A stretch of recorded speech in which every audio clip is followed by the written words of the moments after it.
It is the 4th day of Christmas, and my true love gave to me homemade fire starters. What is a fire starter?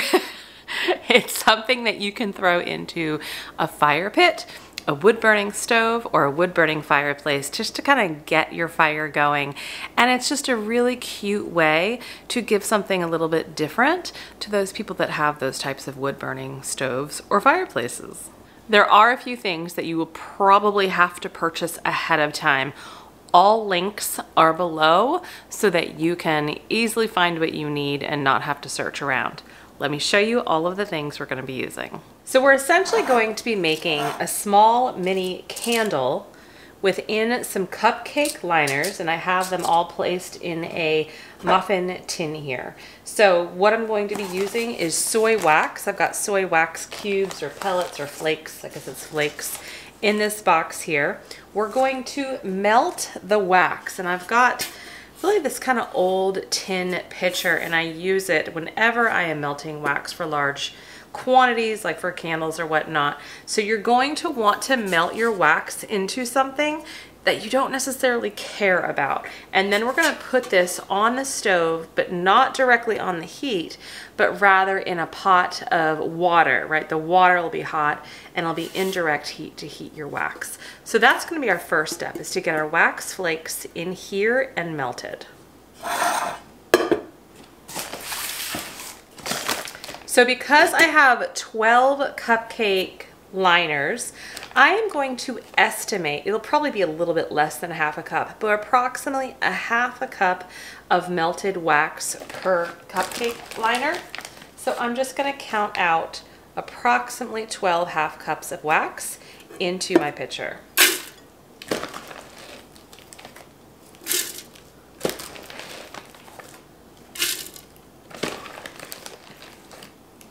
Okay, now I did 12, but I need you to know that I did not fill each 12 all the way up, right? So I only did it right below the rim line.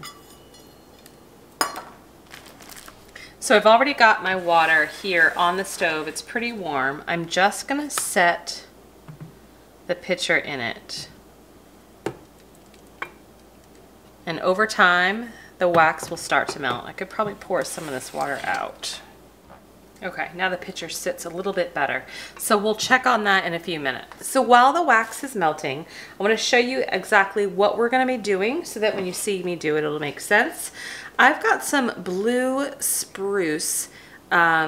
Basically, it's an oil, a scented oil. I don't want to call it an essential oil because it's specifically for making candles, right? So the scent might be a little bit stronger.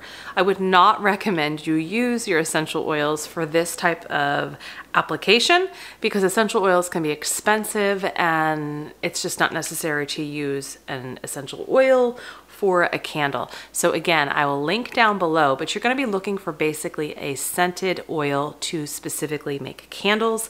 I'm using one called Blue Spruce. It smells amazing. So once the wax is melted, we'll add a little bit of this in there to add the scent.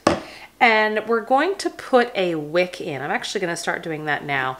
I have a spool here of organic hemp that is waxed, so it can be used as a wick. And I just cut 12 of them.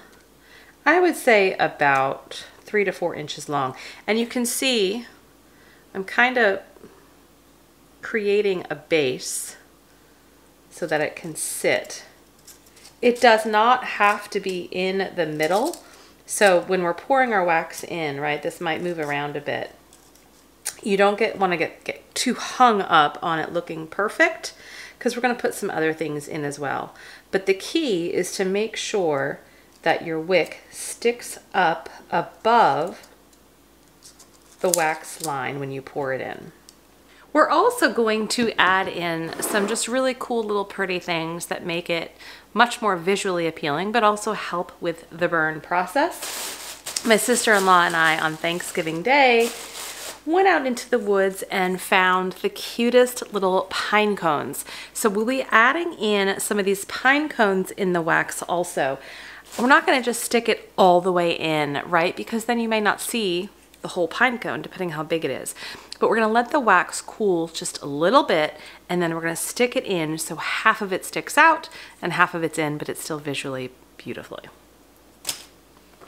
The other thing I have that I think I'm gonna add in here, cinnamon sticks. So these are pretty big. So I'll probably break this into 3 or 4 pieces. I don't want to let the cinnamon stick fall into the hot melted wax. So again, I'll let the wax cool a little bit before I put this in, just like the pine cone. And last but not least, which I think also will be really pretty, are dried orange slices. So I'll put some of this in. I'll probably just put 1 in each, right? And so half of it will probably be in the wax and then half coming up. I promise you it's going to be so pretty, but more importantly, it's different, right? This is a little bit different of a gift, especially something that you can give to a male who may not want a sugar scrub. So I'm gonna get the wax melted, we'll add our scent, and we'll put this together. Okay, the wax is fully melted. So we're gonna take this over to the counter and put our scented oil in. I just kind of eyeball it. I don't really do any precise measurements here. I'm gonna put in maybe 2 to 2.5 tablespoons.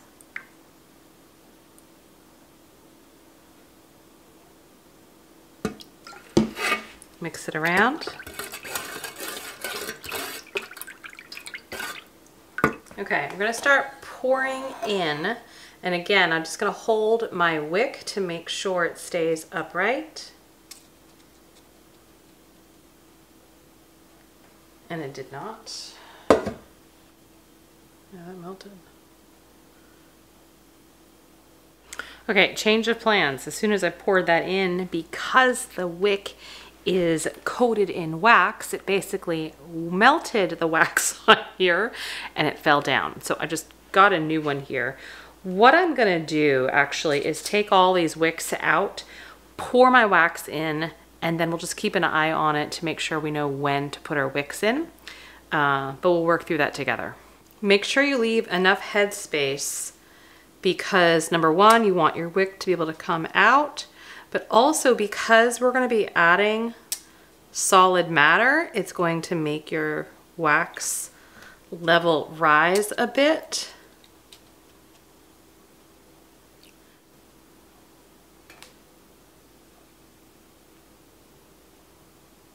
Here's a little tip, because whenever you're melting wax to make candles or something like this type of project, this is why I tell you to use some sort of pitcher that you don't necessarily care about.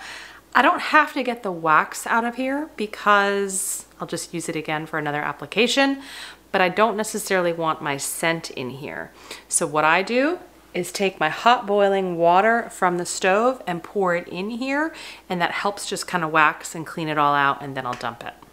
So I'm gonna let these cool just a bit so that we can put our either items and our wicks in without any repercussions. I'm gonna make some room in the fridge and put this in starting at about 10 to 15 minutes. It has been about 15 minutes and I want you to see the difference.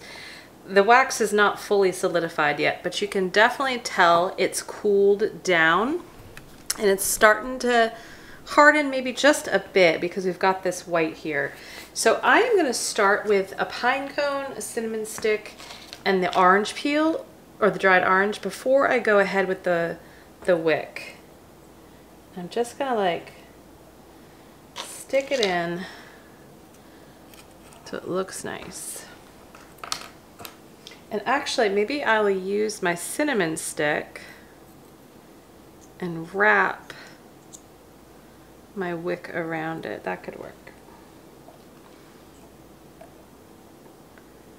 That way, there we go.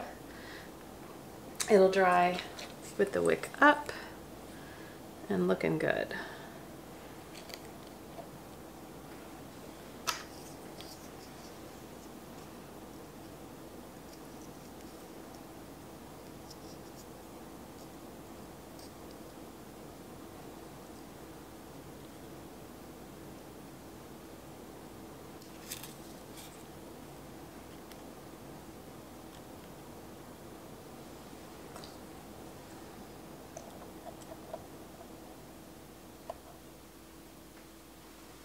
They are all filled and done, and I am so pleased with how they came out.